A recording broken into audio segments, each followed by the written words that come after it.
अभी मुझे माँ अम्बा जी का एक चित्र दिया गया, इसलिए शायद उचित रहेगा एक बार सभा शुरू करने से पहले मेरे साथ माँ अम्बा जी की जोर से एक बार जय कहिए। माँ अम्बा जी की जय, माँ नटेश्वरी जी की जय और गेड़ा हनुमान जी की जय। देखिए, ये गुजरात की धरती है। यहाँ से इस दुनिया के सबसे, शायद इस पूरी हमारी जो पीढ़ी है और इससे पहले की पीढ़ियाँ, उसमें शायद दुनिया की सबसे महान हस्ती आपने, गुजरात ने इस दुनिया को दी। महात्मा गांधी जी यहाँ पे जन्मे।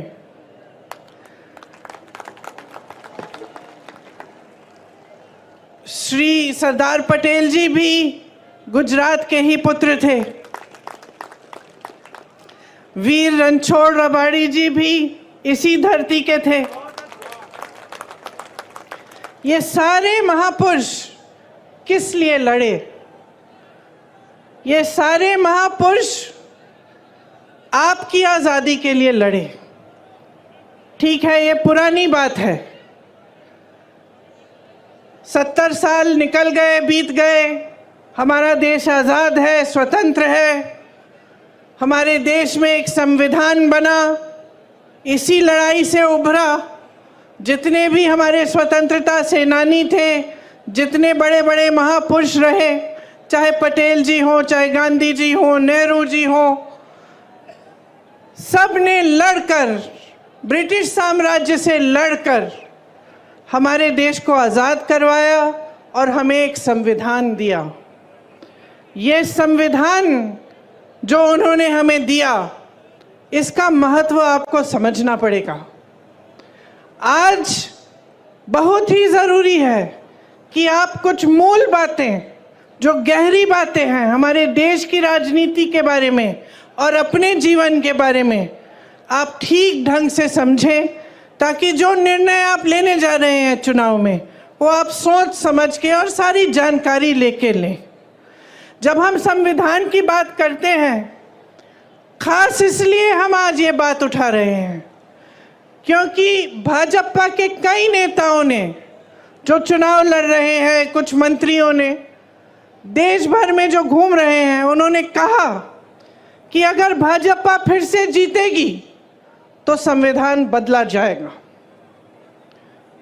तो आज सबसे पहली बात मैं संविधान के बारे में करना चाहती हूँ, क्योंकि ये संविधान क्या है और किस तरह से आपके जीवन पर इसका प्रभाव पड़ता है, ये समझना ज़रूरी है।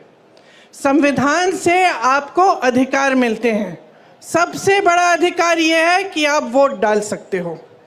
ये आपको अधिकार दिया गया है, देश के किसान को, देश के गरीब को, देश के मजदूर को और देश के प्रधानमंत्री को भी, देश के मंत्रियों को भी, देश के बड़े बड़े शख्सों को भी यही एक अधिकार मिला है। मतलब सबका एक समान अधिकार है। जितना आपकी वोट में शक्ति है, उतनी शक्ति उनके वोट में है। उनकी वोट में आपसे ज़्यादा शक्ति नहीं है। देश में जितने भी देशवासी हैं, उनका एक समान अधिकार ये वोट है। ये वोट संविधान ने दिया है आपको। आरक्षण भी संविधान ने दिए हैं आपको।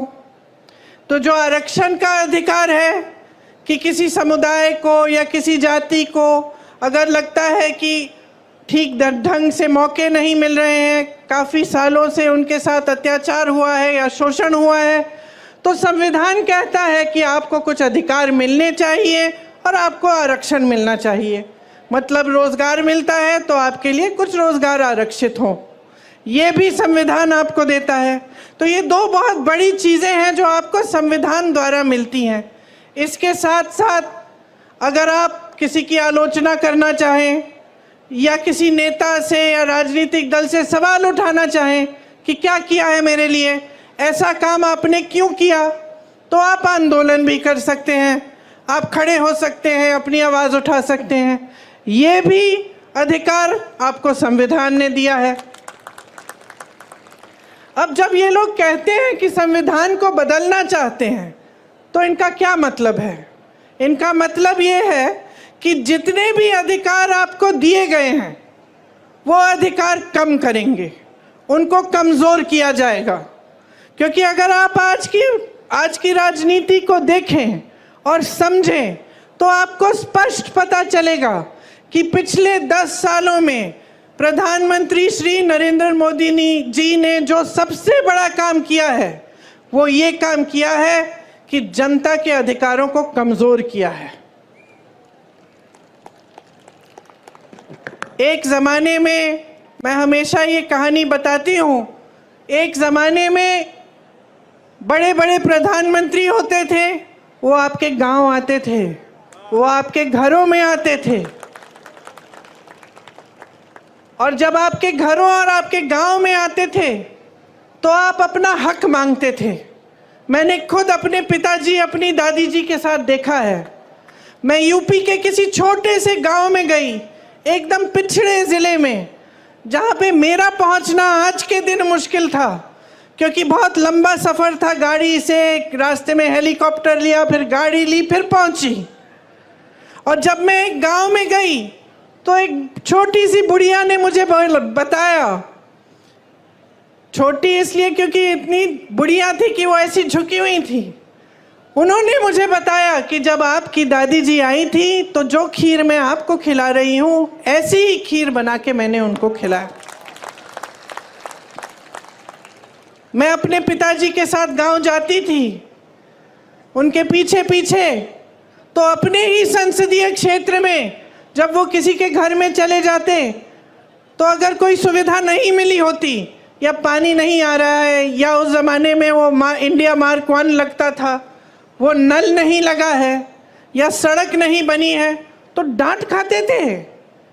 जनता डांटती थी कि आप प्रधानमंत्री हैं, हमारा नल नहीं लगाया आपने। और लोग कहते थे उनसे कि देखिए, वोट हम आपको तब देंगे जब आप सड़क बनाएंगे, जब आप पानी लाएंगे। प्यार तो हम आपको बहुत करते हैं, आओ खाओ चाय पियो, लेकिन वोट तब मिलेगा जब आप हमारा काम करेंगे। ये राजनीति थी एक ज़माने की। और इस राजनीति का आधार किसने डाला? गुजरात के सबसे महान बेटे ने डाला, महात्मा गांधी जी ने। महात्मा गांधी जी ने सारे नेताओं से अपनी संपत्ति छुड़वाई, सबको ज़मीन पे लाए, सबको घरों में ले गए, गरीबों की समस्याओं को सुनो, और जो जनता है देश की वो सर्वोपरि है। ये बात गांधी जी ने सिखाई। और गांधी जी ने कहाँ से सीखी ये बात? खुद भगवत गीता से, हिंदू धर्म से। जो महान गुरु होते थे हमारे, उनसे पहले वो सारे आपके बीच आते थे, पैदल चलते थे, सुनते थे कि समस्याएं क्या हैं, कि मेरी बहनें बैठी हैं, कैसे चला रही हो अपना जीवन, महंगाई हो रही है, कुछ खरीद पा रही हो, कमाई कैसे आ रही है, घर पे जाती हो, क्या मुश्किल है जब घर पहुंचती हो काम करने के बाद खेती में। किसानों से पूछते थे, समझते थे, मजदूरों की समस्याएं समझते थे, और उसी आधार पे अपनी नीतियां बनाते थे। तो अगर कोई नीति बनती थी देश में तो उसे इस आधार पे बनती, जैसे अगर मजदूरों के लिए कोई नीति बनती तो मजदूरों से बातचीत करके बनती, किसानों के लिए कोई नीति बनती तो किसानों की समस्याओं को समझ के, उनकी मुश्किलों को देख के बनती।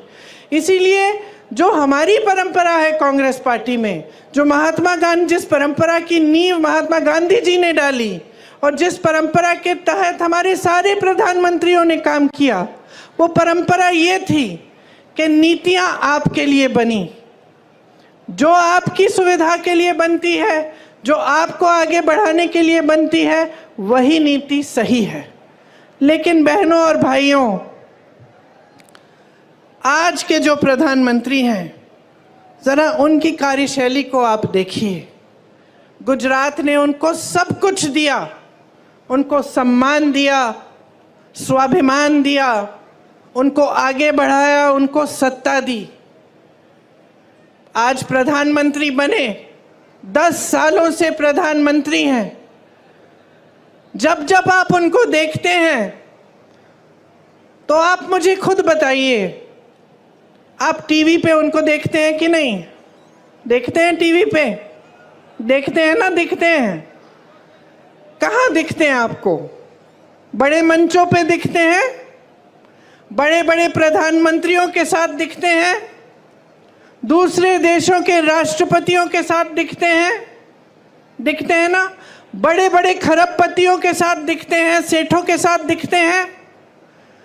कभी आपने उनको किसी किसान के घर जाते हुए देखा है?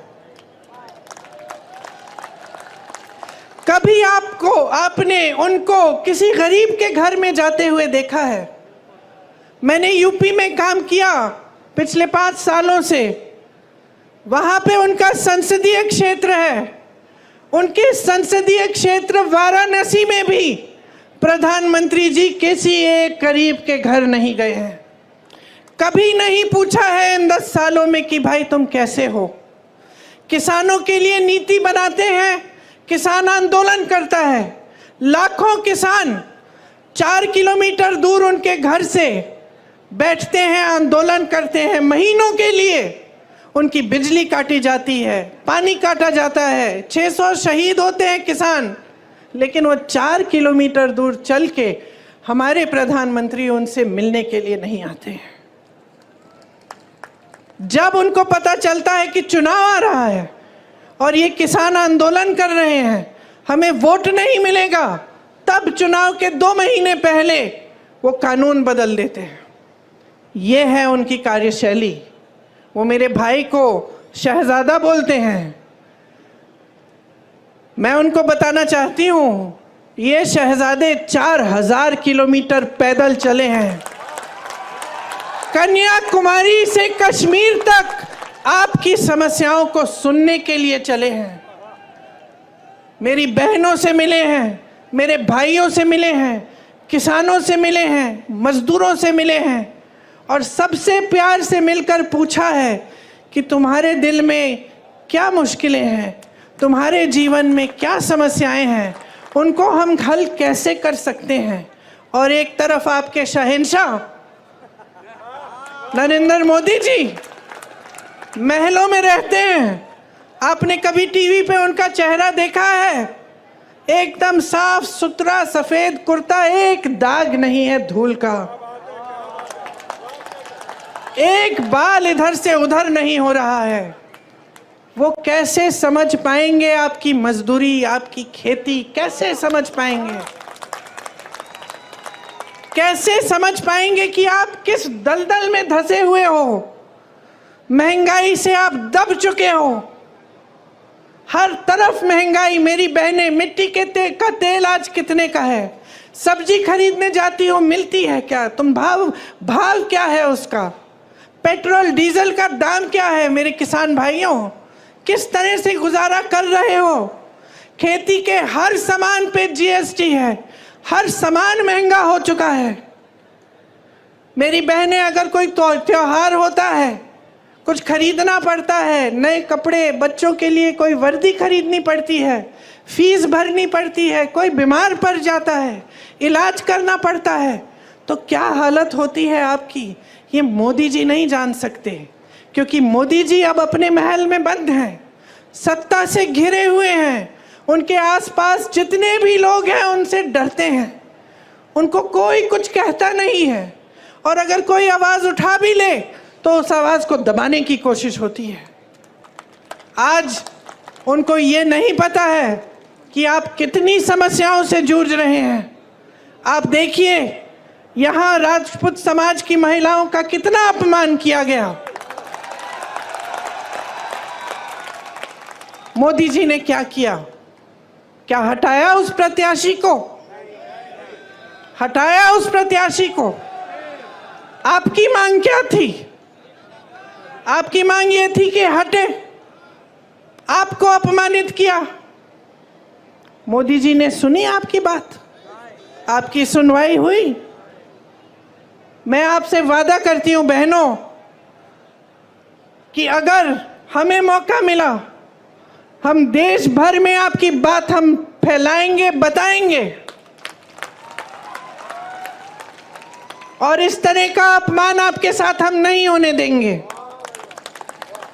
आज मेरी बहनों, जहां जहां महिलाओं का अपमान किया गया है, वहां मोदी जी की सरकार ने जिन्होंने अपमान किया, जो अत्याचार कर रहे हैं, उनका साथ दिया है।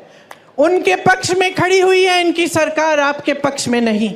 हाथरस में महिला के साथ अत्याचार हुआ, उसको जला के मार डाला। भाजपा की सरकार ने उनको बचाया जिसने अत्याचार किया था। उन्नाव में हुआ, मैं उस महिला के घर गई, कोई ऐसा अत्याचार नहीं था जो उसके परिवार पे नहीं बरसाया गया, क्योंकि उस महिला ने आवाज उठाई। उसके साथ अत्याचार करने वाला एक भाजपा के प्रधान का रिश्तेदार था। उस महिला ने, नौजवान थी, आवाज उठाई, कचहरी में गई केस डालने। जहां वो अपमान हुआ था वहां केस नहीं डाला गया तो अगले जिले में चली गई, वहां से डाला। रोज सुबह अकेली जाती थी 6 बजे ट्रेन लेकर अगले जिले में, वहां पे कचहरी में जाती थी अपने केस की सुनवाई के लिए। एक दिन जब वापस आ रही थी तो उसको जलाकर मार डाला। 1 किलोमीटर जलते हुए चली, कोई आया नहीं मदद करने के लिए, पुलिस नहीं आई, कोई नहीं आया। जब मैं उसके घर गई तो उसके पिताजी ने मुझे बताया कि क्योंकि उसने आवाज उठाई थी, उसके भाइयों को पीटा गया था, उसके पिताजी को पीटा गया था, पिताजी के खेत जला डाले थे, लेकिन सरकार से कोई मदद नहीं मिली। मोदी जी ने कोई मदद नहीं की। हमारी बड़ी बड़ी ओलंपिक की मेडलिस्ट महिलाएं जो लड़ी, देश के लिए मेडल लाई, जब मेडल लाई तो मोदी जी ने उनके साथ फोटो खिंचवाई और सारे अखबारों में लिखा था कि देखिए मोदी जी हैं तो मुमकिन है, मोदी जी की वजह से ये मेडल लेके घर आई हैं। जब वही महिला सड़क पे उतरी क्योंकि उसके साथ अत्याचार हुआ था, मोदी जी ने उनकी मदद नहीं की। उस महिला ने, उसकी आंखों में आंसू थे जब उसने मुझे बताया कि दीदी, मैंने सोचा था कि मैंने इतना बड़ा काम किया है, देश के लिए मेडल लाई हूँ, अगर मैं यहाँ पे बैठ के मांग करूँगी तो ज़रूर मेरे साथ न्याय मिलेगा, मुझे न्याय मिलेगा। लेकिन उसे न्याय नहीं मिला। आपको मालूम है क्या तोहफा मिला उसको, जिसने उस पर अत्याचार किया? आज उसका बेटा भाजपा के टिकट पे खड़ा है।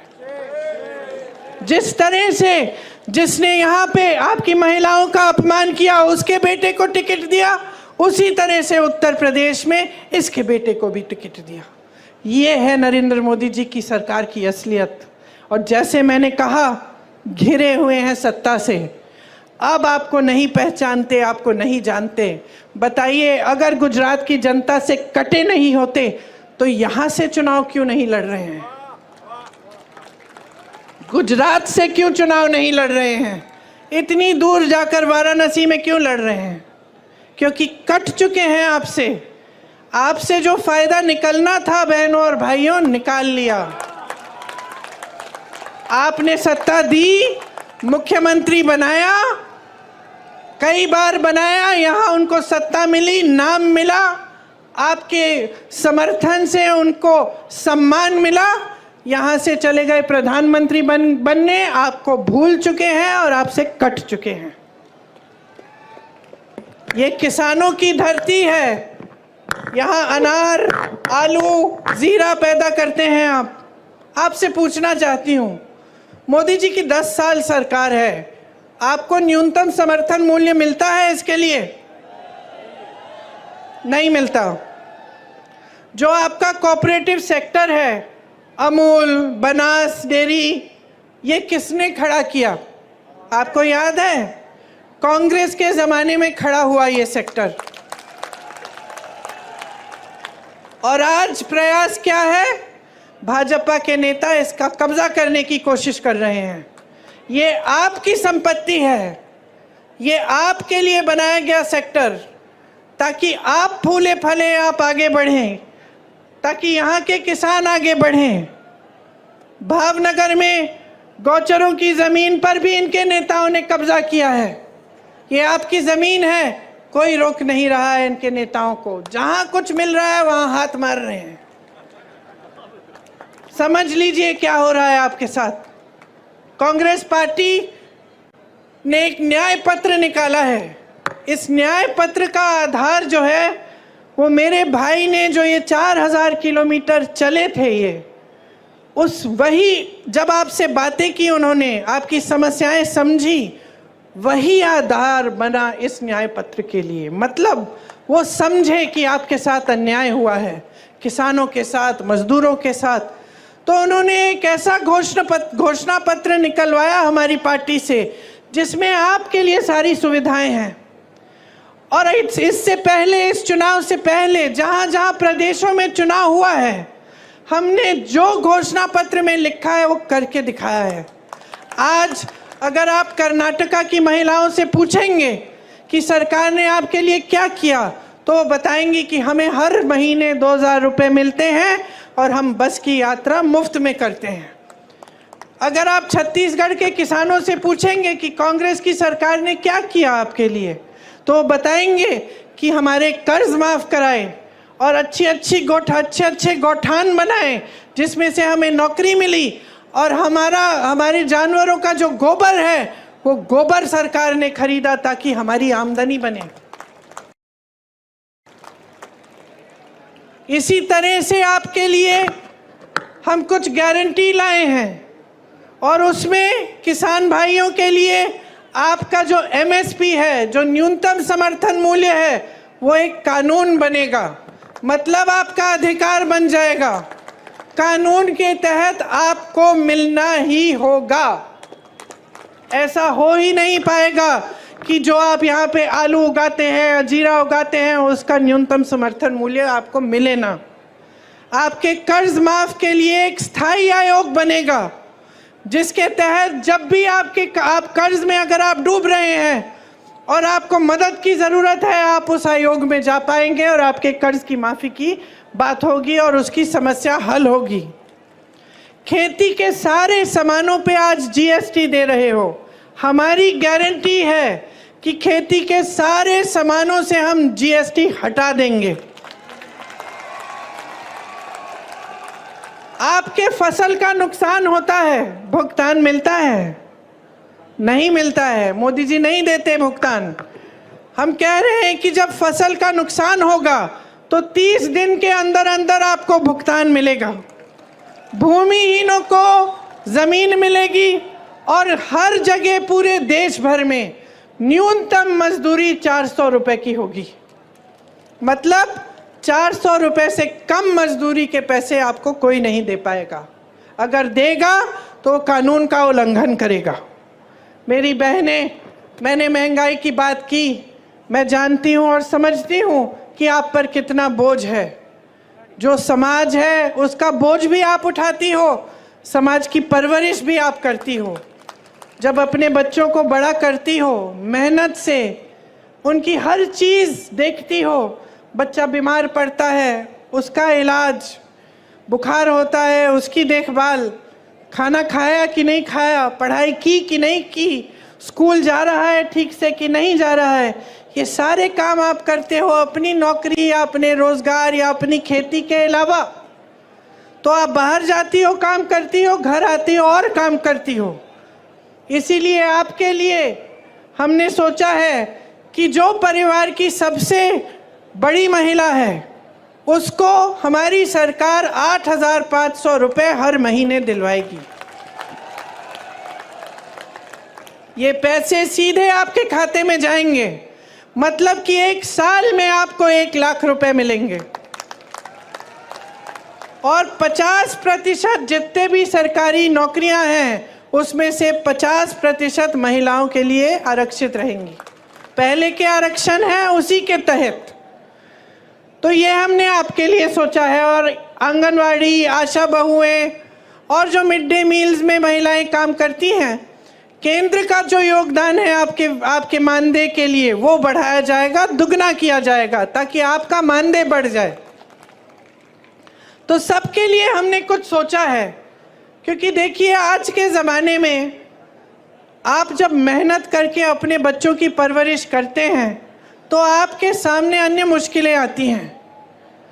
आप बड़ा करते हैं बच्चों को, आपके यहाँ अगर गांव में पाठशाला है या कोई सुविधा है ठीक है, लेकिन उसके बाद जब उनको यूनिवर्सिटी जाना होता है, विश्वविद्यालय में जाना होता है, तो नई मुश्किल खड़ी होती है, क्योंकि फीस भरनी पड़ती है, किस तरह से वो पढ़ाई ख़त्म करेंगे। यहाँ गुजरात में ज़्यादातर प्राइवेट विश्वविद्यालय खुले जा रहे हैं, बड़ी बड़ी फीस है। जितने भी माँ बाप हैं, चाहे कितने भी गरीब हो, चाहे किसान हो, मजदूर हो, कुछ भी हो, आज के दिन सब चाहते हैं कि हमारा बच्चा शिक्षित हो ताकि उसको अच्छा रोज़गार मिले। सही बात है कि नहीं? और अब किसी भी हालत में कैसे भी कर्ज लेकर, मजदूरी करके, कॉन्ट्रैक्ट पे नौकरी करके आप कमाते हैं, इसीलिए कि आपके बच्चों की परवरिश हो और वो बड़े हो के शिक्षित हो और उनको नौकरी मिले। ये सही बात है कि नहीं? अब आपने शिक्षित कर दिया, किसी न किसी तरह से आपने कर्ज लेकर बच्चे को शिक्षित कर दिया। बच्चा परीक्षा देने जाता है भर्ती के लिए, और आज क्या हो रहा है, पूरे देश भर में पेपर लीक हो जाते हैं।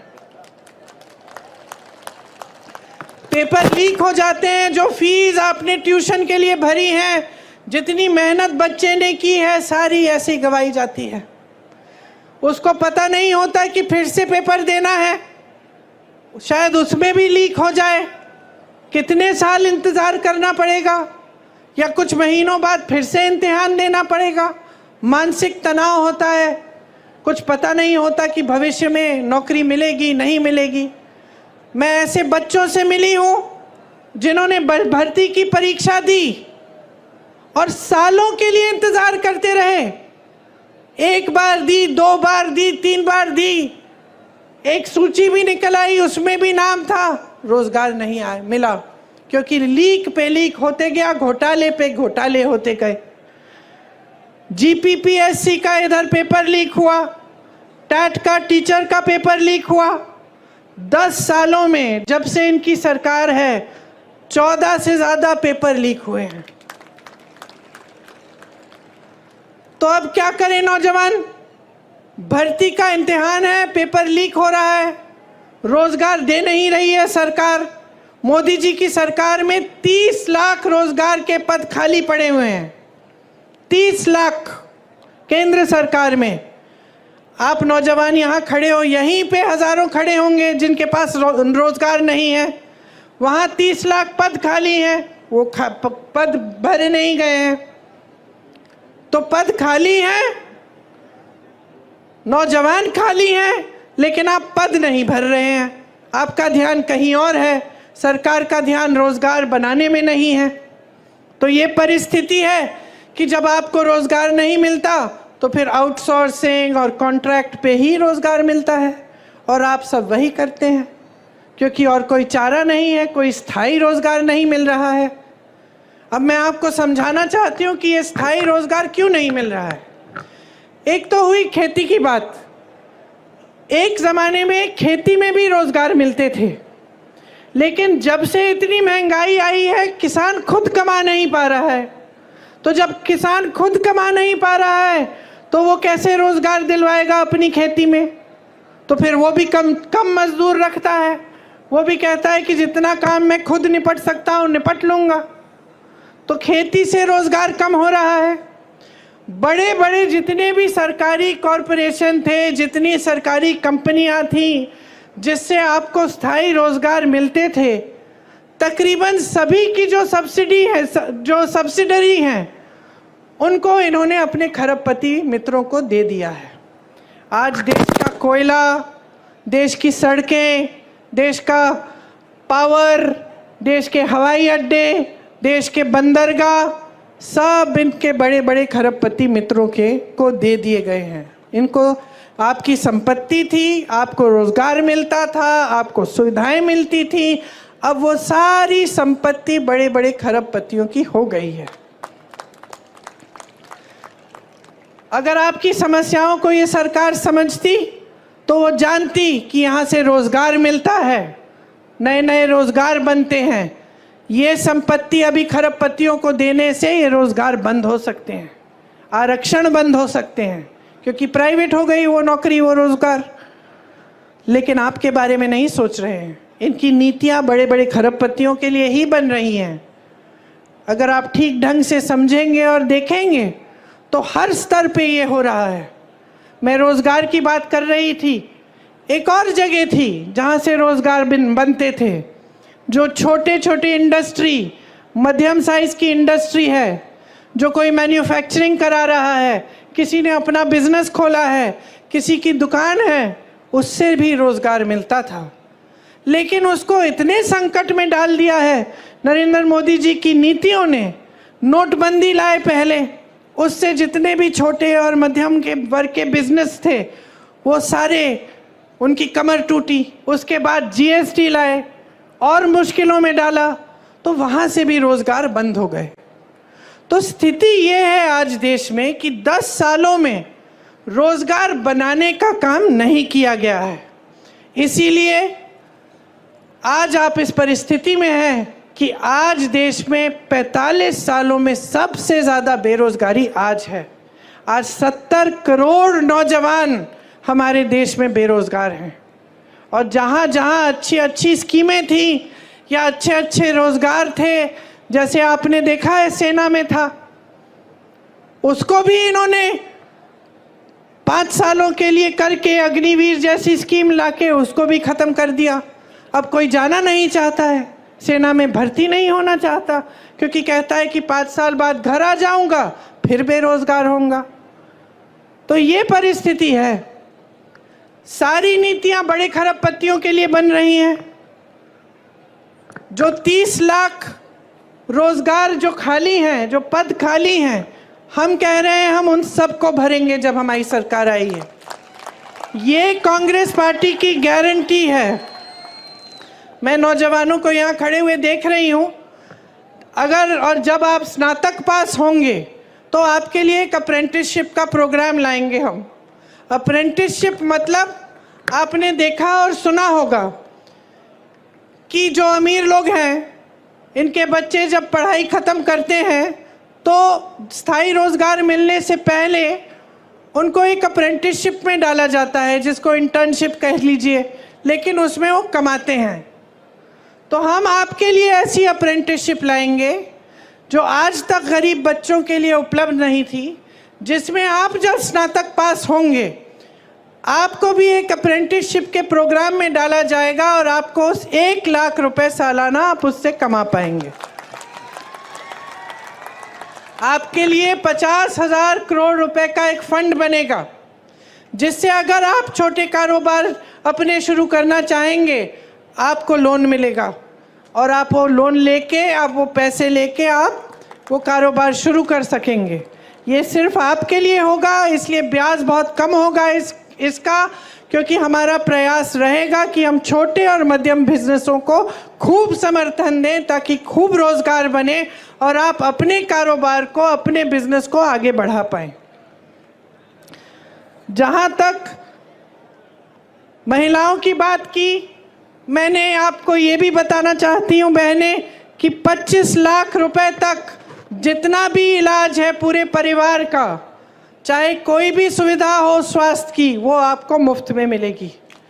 ये स्कीम हमने राजस्थान में लागू की और वहाँ इस स्कीम की बहुत चर्चा हुई क्योंकि लोग बहुत खुश थे। लोगों ने हार्ट ऑपरेशन कराए इस स्कीम के तहत बगैर 1 रुपया दिए। तो बहुत अच्छी स्कीम है, हम देश भर में इसे लागू करना चाहते हैं। हम देखिए आपके लिए ऐसा काम करना चाहते हैं ताकि पूरे देश का विकास हो, आपका विकास हो बहनें, किसानों का हो, सबका एक साथ विकास हो। क्योंकि हमारे संविधान में लिखा है कि सबको समान दृष्टि से देखना है और ये जो समानता है ये हमारे संविधान की देन है। आज प्रधानमंत्री जी कहते हैं कि जो इस देश में समानता चाहता है वो संविधान के विरोध है। तो आप सोचिए कि इन्होंने हर चीज को घुमाकर उल्टा कर दिया है। संविधान आपके लिए बना, आप सबको समान अधिकार देने के लिए बना।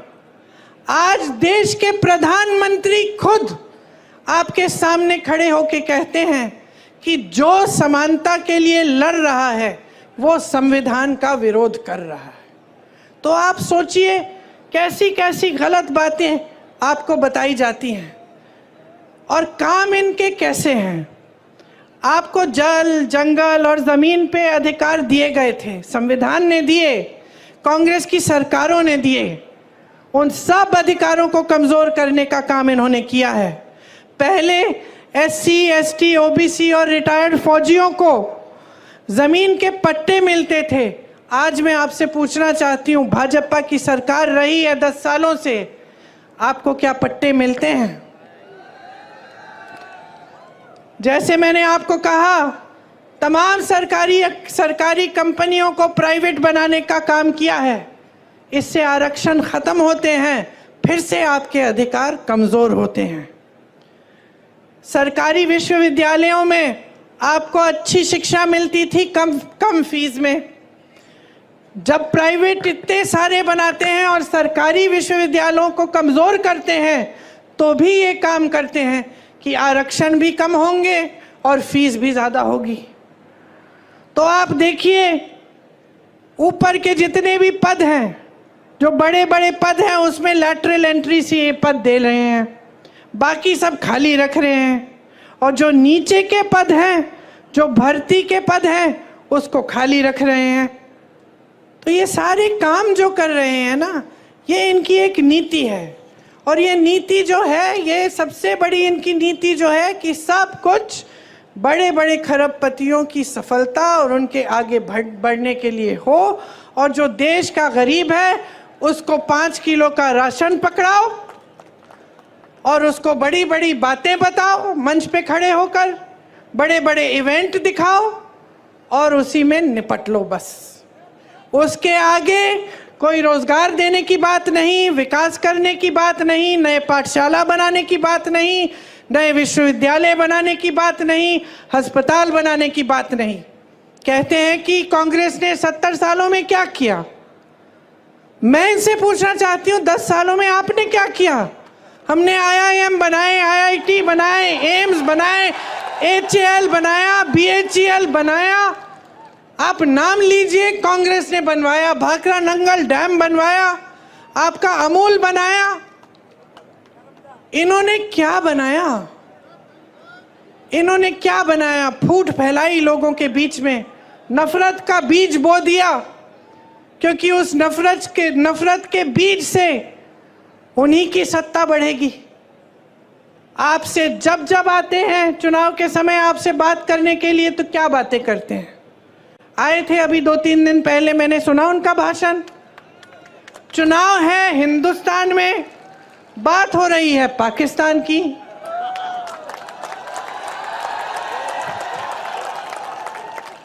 आपको बताया जा रहा है कि सावधान रहो, कांग्रेस एक एक्सरे की मशीन लाएगी और एक्सरे की मशीन से आपके घरों में घुस के आपके मंगलसूत्र छीनेगी, आपका सोना चुराएगी, ये कहा जा रहा है।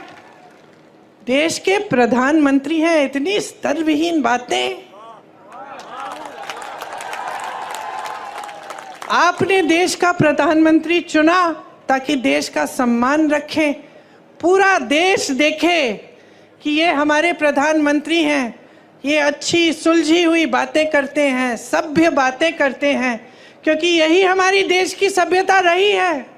हम अपने बड़ों को देखते हैं और हम कहते हैं कि देखिए कितने सभ्य हैं, आदर देते हैं। लेकिन अब हमारे प्रधानमंत्री आपके सामने झूठ तो बहुत बोलते हैं, लेकिन अब तो फिजूल की बातें करने लग गए हैं।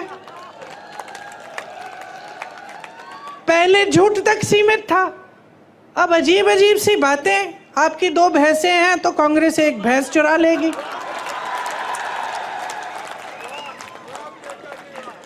पचपन सालों से कांग्रेस की सरकार रही है इस देश में, जरा बताइए किसकी भैंस चुराई हमने? किसी की गहने चुराए? किसी के मंगलसूत्र पे आंच आने दी? और आज हम आपके घरों में एक्सरे की मशीन, सबसे पहले तो ये बताएं कि कैसी है भाई ये एक्सरे की मशीन जो मंगलसूत्र निकाल के ढूंढती है? मैं भी देखना चाहती हूँ, कुछ ऐसा है भी इस दुनिया में? और अब हम आकर आपके घरों के अंदर चोरों की तरह आपके भैंस चुराएंगे, आपका सोना चुराएंगे।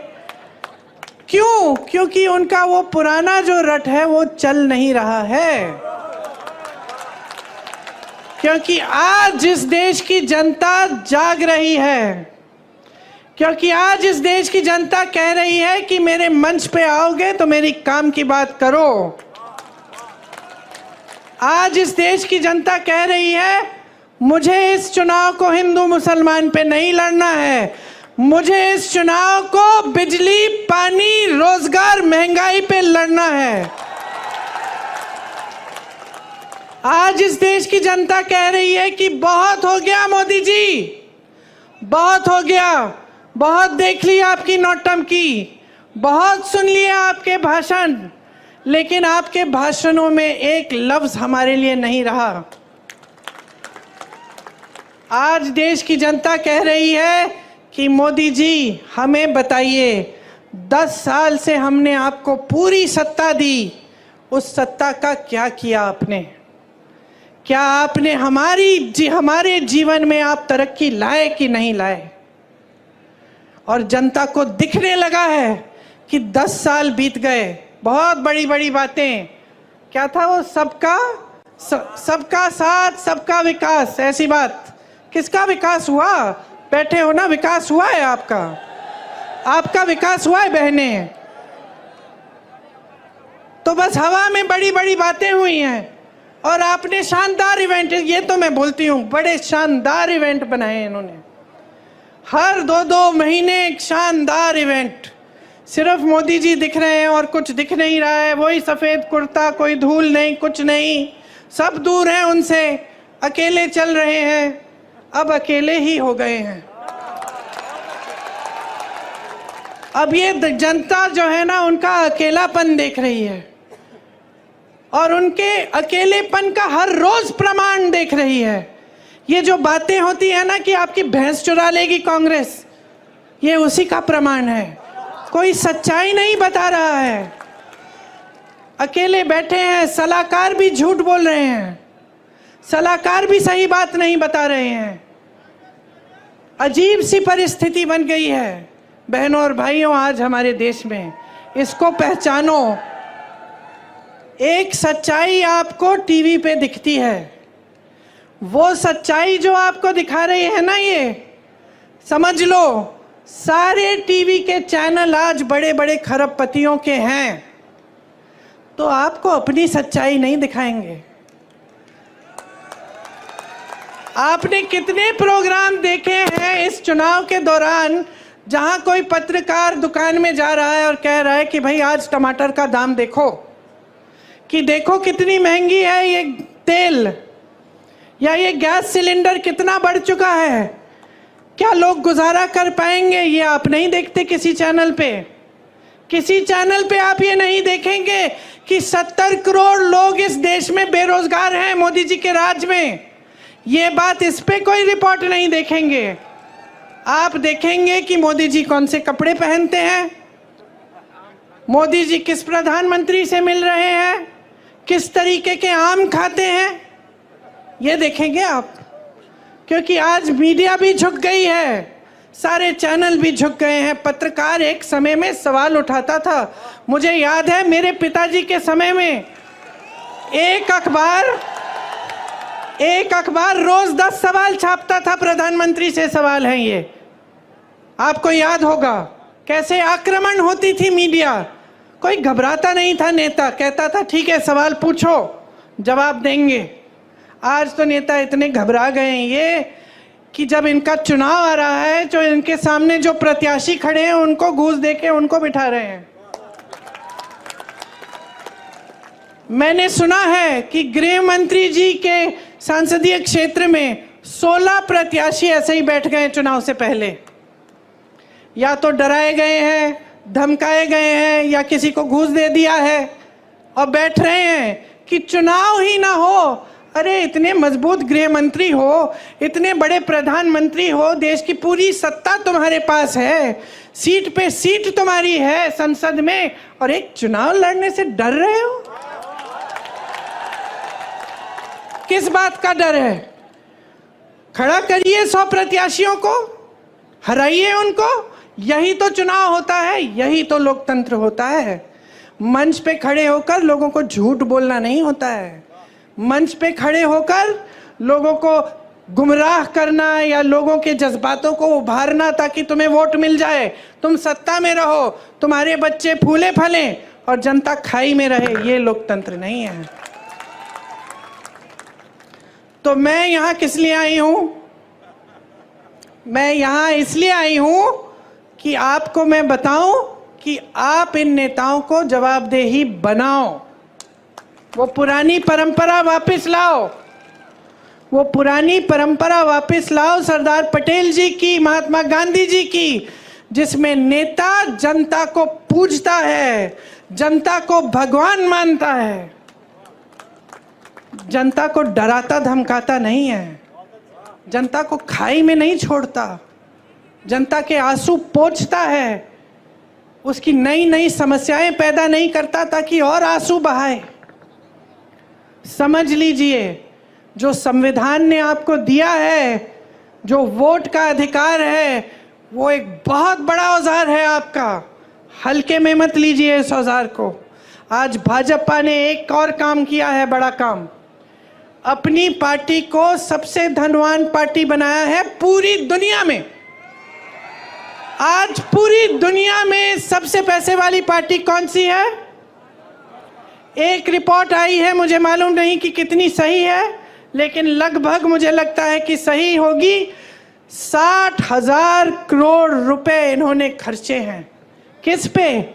आपके नालों को ठीक करने के लिए नहीं, आपकी टूटियों में पानी लाने के लिए नहीं, आपकी सड़कों की मरम्मत में नहीं, आपके कारोबार में नहीं, आपकी खेती को ठीक करने में नहीं, ये जीएसटी हटाने में नहीं, अपनी पार्टी के लिए, अपनी पार्टी को मजबूत बनाने के लिए बड़ी बड़ी इमारतें बनाई हैं हर जिले में।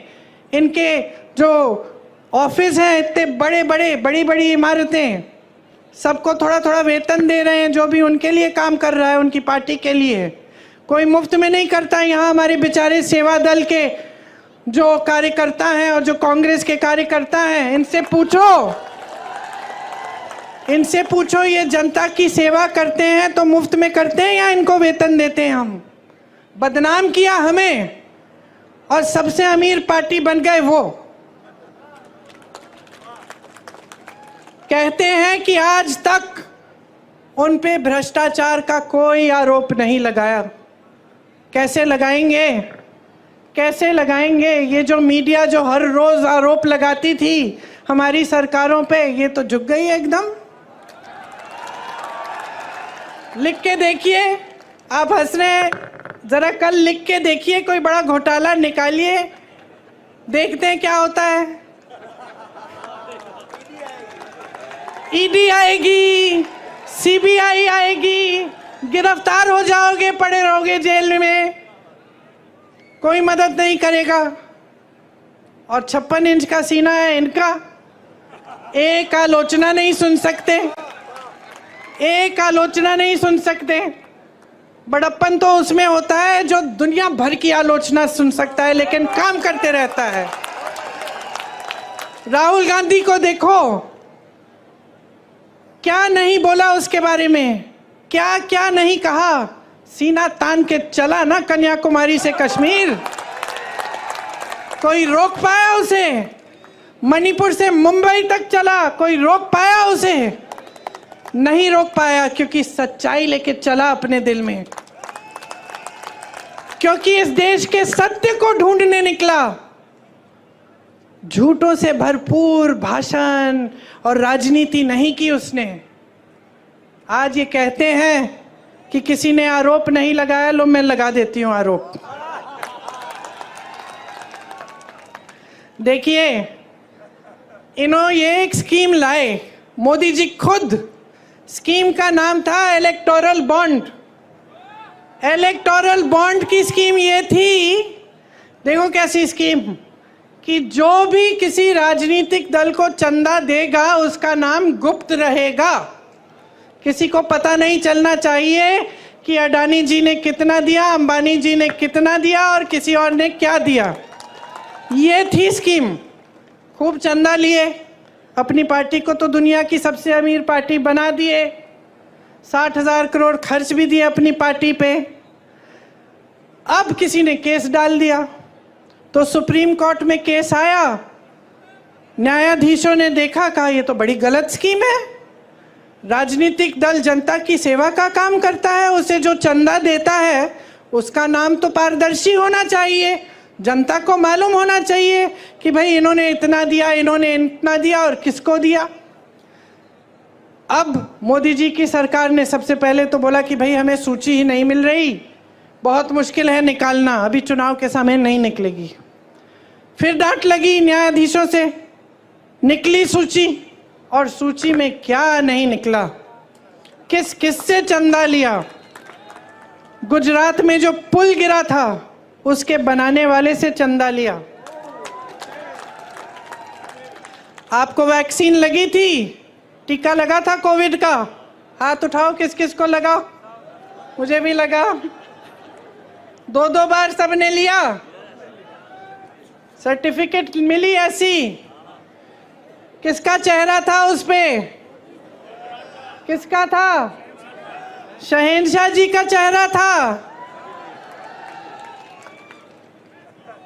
उस टीके को सिर्फ एक कंपनी ने बनाया था, ये नहीं कि 10 कंपनियों ने बनाया, उस कंपनी से चंदा लिया। आज क्या निकला है, रिपोर्ट निकली है कि कुछ प्रतिशत लोगों से को इस टीके से ऐसा हो सकता है कि अचानक हार्ट अटैक हो गया, अचानक गिर के मर जाएंगे। कितने नौजवानों को ऐसा हुआ है पिछले 1-2 सालों में, हम सब जानते हैं, मैं खुद जानती हूँ लोगों को जिनके साथ ऐसा हुआ। किसी को पता नहीं चल रहा था कि कैसे ऐसे गिर के मर गए, अच्छे खासे सेहतमंद थे, कोई जिम कर रहा था, कोई दौड़ लगा रहा है, कोई 40 साल का, और आज आपको ये बात पता चल रही है, और ऊपर से ये बात पता चल रही है कि भाजपा ने इनसे चंदा लिया। और बताती हूं, ऐसी कंपनियों से चंदा लिया है जिस पे छापा मारा था इन्होंने, छापा मारा, चंदा लिया, छापे बंद, केस लगाया, चंदा लिया, केस बंद। गौ माता, अच्छा, हमें बताया जा रहा है कि गौ मांस के सप्लाई कंपनी से भी चंदा लिया है 250 करोड़ का। यहाँ आपके मंच पे धर्म की बातें, धर्म के रखवाले, वहां चंदा ले रहे हैं इन लोगों से। तो ये भ्रष्टाचार है कि नहीं है? इससे बड़ा भ्रष्टाचार आपने कभी देखा है कि सरकार ने भ्रष्टाचार की स्कीम ही बना दी?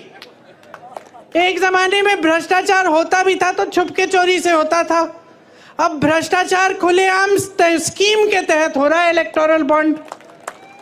और आपको कहने की ये हिम्मत कि हम भ्रष्ट नहीं हैं, कहते हैं कि खुद ईमानदार हैं, बाकी सारे नेता भ्रष्ट हैं। किसी को जेल में डाल दिया है, किसी मुख्यमंत्री को, किसी और को जेल में डाल दिया है, किसी पार्टी का, जैसे कांग्रेस पार्टी के खाते बंद करा दिए चुनाव से पहले कि इनको चुनाव के लिए कोई सुविधा नहीं मिलनी चाहिए।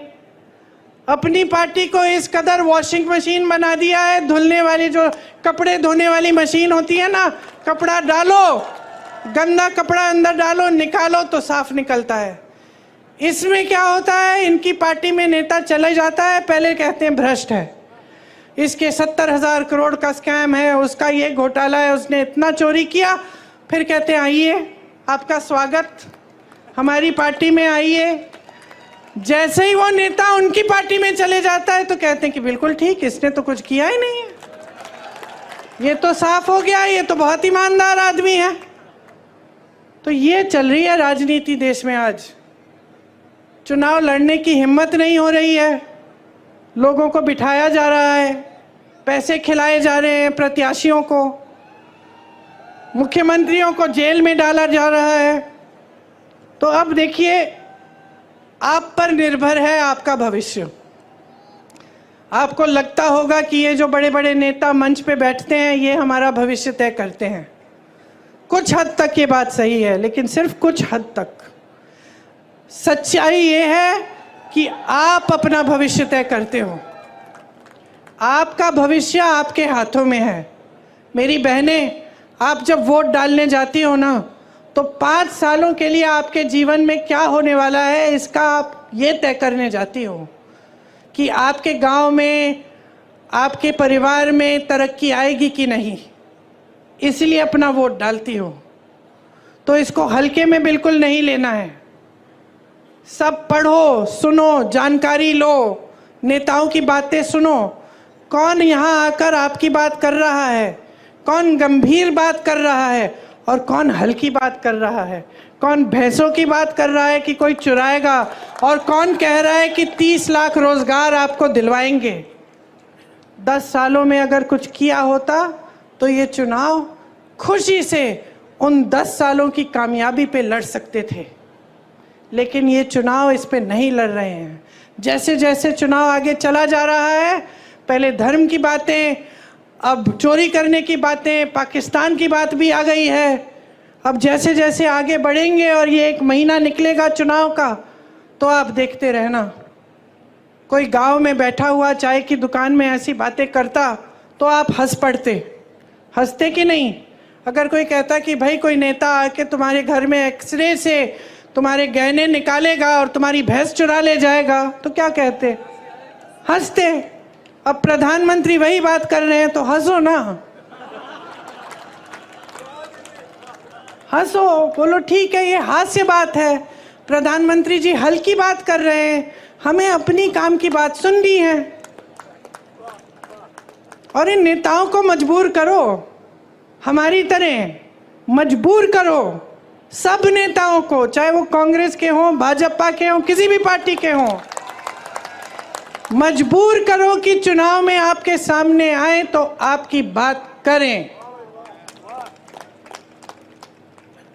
इधर उधर की बात जो करता है उसको पहचान लो और अच्छी तरह से अपनी परिस्थितियों को पहचानो। कोई ऐसी सच्चाई नहीं है इस देश में जो टीवी पे ही दिखती है। बड़े बड़े इवेंट, महल, बहुत तरक्की हो रही है, बड़े बड़े लोग महलों में अपनी शादियां करा रहे हैं, उनके लिए एयरपोर्ट भी इंटरनेशनल 1 दिन में हो जा रहा है। तुम्हारे लिए यहाँ एयरपोर्ट ही नहीं है। समझ लो सच्चाई क्या है। सच्चाई तुम्हारा जीवन है। ये जीवन जो तुम जी रहे हो, ये जो रोज सुबह उठ के रोजगार ढूंढने निकलते हो, कुछ नहीं मिलता। दुकान जाते हो कुछ खरीदने के लिए, आधी चीजें छोड़ के वापस घर आ जाते हो। ये है तुम्हारी जीवन की असलियत। खेती कर रहे हो, मजदूरी कर रहे हो, मेहनत कर रहे हो, पसीना बहा रहे हो, लेकिन कुछ कमा नहीं पा रहे हो। जो कमा रहे हो जा रहा है महंगाई की वजह से। ये है आपकी सच्चाई। इस सच्चाई के आधार पर अपना वोट दो। इस सच्चाई के आधार पर, जिस सच्चाई को आप अपने अनुभव से जानते हो, जिस सच्चाई को आप, अपनी बहनें, आपके बच्चे जो जी रहे हैं, जब बच्चे को खाना नहीं दे पा रहे हो, वो भूखा सो रहा है, वो सच्चाई है। जब बहन बीमार है, इलाज के लिए दवाई नहीं खरीद पा रही है, रो रही है, दर्द हो रहा है, रो रही है, ये सच्चाई है। जब बच्चा होने वाला है, अस्पताल इतनी दूर है कि पहुंच नहीं पा रही है, ये सच्चाई है। ये जो 1100 रुपए 1200 का सिलेंडर आप खरीद रहे हो, ये सच्चाई है। समझ लो कि अगर अपनी सच्चाई आज नहीं पहचानोगे और इस सच्चाई के आधार पर अपना वोट नहीं डालोगे, तो ये देश इसी तरह आगे बढ़ेगा जिस तरह से पिछले 10 सालों में आपने देखा है। क्या है कि कहीं नहीं जा रहा है। सिर्फ बड़े लोग और बड़े होते चले जा रहे हैं, सिर्फ अमीर लोग और अमीर होते चले जा रहे हैं। सारी सुविधाएं इनको, आपके लिए कुछ नहीं। टैक्स भी आप ज्यादा भर रहे हैं इनसे। आपका टैक्स बढ़ाया जाता है, जीएसटी लगाया जाता है, उनका टैक्स बढ़ाया नहीं जाता है। 16 लाख करोड़ रुपए उनके कर्ज माफ होते हैं। किसके बैंक से? मोदी जी का बैंक है घर में, मोदी जी का बैंक है, आपका बैंक है। सरकारी बैंकों से 16 लाख करोड़ 22 उद्योगपतियों को माफ किए, और यहाँ किसान रो रहा है, आत्महत्या कर रहा है 10,000 रुपए के लिए, और आपने उसको 1 रुपया माफ नहीं किया। मैं एक किसान के घर गई उत्तर प्रदेश में, ललितपुर में। वो खाद की लाइन में खड़े खड़े गिर के मर गया। खाया नहीं था दिनों से, सोचा कि चलो खाद मिल जाएगी, कुछ हो जाएगा काम। 2 दिनों के लिए लाइन में खड़ा रहा, कुछ खाया नहीं, कुछ पिया नहीं, वहां पे गिर के मर गया। एक और किसान के घर गई मैं, 1 लाख रुपए के लिए आत्महत्या की उसने। उसकी बेटी घर आई, उसको मिले अपने पिताजी। 1 लाख रुपए के लिए आत्महत्या और 16 लाख करोड़ रुपए आप बड़े बड़े खरबपतियों को माफ कर रहे हैं, किसानों के कर्ज माफ नहीं करेंगे। किसका पैसा है ये? कैसी बनी इतनी धनी आपकी पार्टी? कहां से आया ये सारा पैसा? किसकी संपत्ति है? जोर से बोलो, जोर से बोलो, और जोर से बोलो। आपकी संपत्ति है, आपकी संपत्ति है। यही संपत्ति है जिससे आपकी सड़कों को बनाना चाहिए था, जिससे आपके लिए पाठशालाएं बनानी थी, अस्पताल बनाने थे, आपको हर सुविधा दिलवानी थी, आपके कर्ज माफ करने थे। जब यूपी के किसानों को गन्ना का बकाया देना था 15,000 करोड़ रुपए, मैं उस समय भी यूपी में काम कर रही थी। 15,000 करोड़ रुपए था उस समय बकाया, पूरे देश भर का था, और यूपी के किसान उसमें शामिल थे। मोदी जी ने क्या किया? वो बकाया दिया। मोदी जी ने उसी समय, कोविड के समय, ये ऐलान किया कि 20,000 करोड़ रुपए का नया संसद भवन बनेगा। 20,000 करोड़ रुपए का नया संसद भवन बनाएंगे और 15,000 करोड़ रुपए का किसान का बकाया नहीं देंगे। ये उनकी नीयत है। अच्छा खासा संसद भवन था, 70 सालों से चल रहा था, किसी को कोई असुविधा नहीं हुई। पंडित जवाहरलाल नेहरू जी से लेकर वाजपेयी जी तक वहाँ पे सब उसी संसद में बैठे। अब बदलने की ज़रूरत क्या है भाई? क्योंकि हम शहंशाह हैं, हम सब कुछ कर सकते हैं। तो अब आप समझ लीजिए। देखिए, थोड़ी सी शिकायत मुझे आपसे है, क्योंकि चुनाव आते हैं, हर चुनाव में आपको गुमराह कर देते हैं, हर चुनाव में धर्म की बात, जाति की बात, और आप गुमराह हो जाते हैं और आप उसी आधार पे अपना वोट डाल देते हैं। और मैं सिर्फ यहाँ पे इसलिए आई हूँ आपसे कहने के लिए, अपने लिए अपना वोट दो, अपनी समस्याओं के आधार पर दो। किसी नेता को मत देखो, पार्टी को मत देखो, आप ये देखो कि भाई विकास कौन लाएगा मेरे गांव में, मेरे जीवन में तरक्की कैसे होगी। कांग्रेस पार्टी बता रही है, ये रहा हमारा न्याय पत्र, सबके लिए कुछ है इसमें।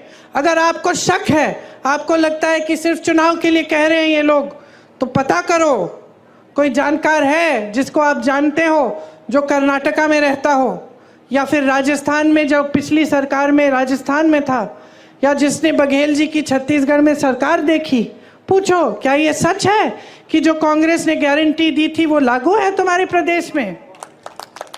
खुद जानकारी लो, और जब जानकारी लोगे पता चलेगा कि जहां जहां हमने गारंटी दी है वहां सबसे पहले सरकार बनते ही हमने वो गारंटी लागू की है।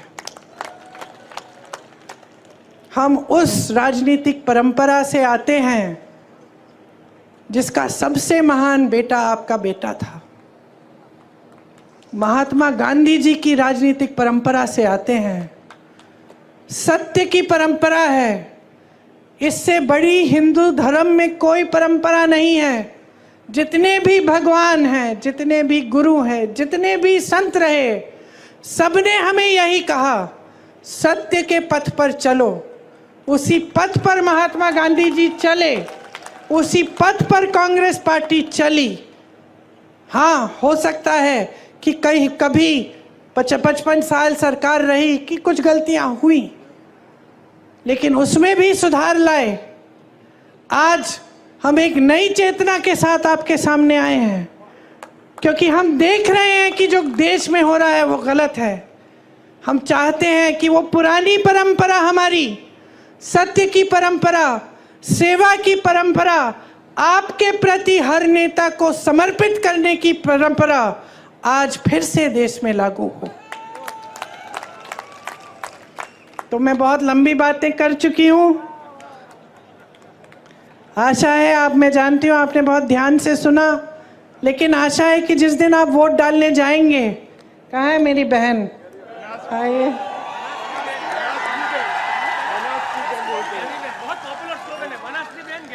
बनास की बहन। मुझे सबसे ज़्यादा खुशी तब होती है जब मैं अपनी बहन के प्रचार में आती हूँ, किसी भी बहन के प्रचार में, क्योंकि हम लोग सेवा अच्छी तरह करना जानते हैं, निष्ठा से करते हैं। तो आप लोग मुझे फंडिंग भी दे रहे हैं, वोट भी दे रहे हैं। देखिए, कह रही हैं कि आप ही के समर्थन से चुनाव लड़ रही हैं, और ये कह रही हैं कि ये चुनाव जनता लड़ेगी।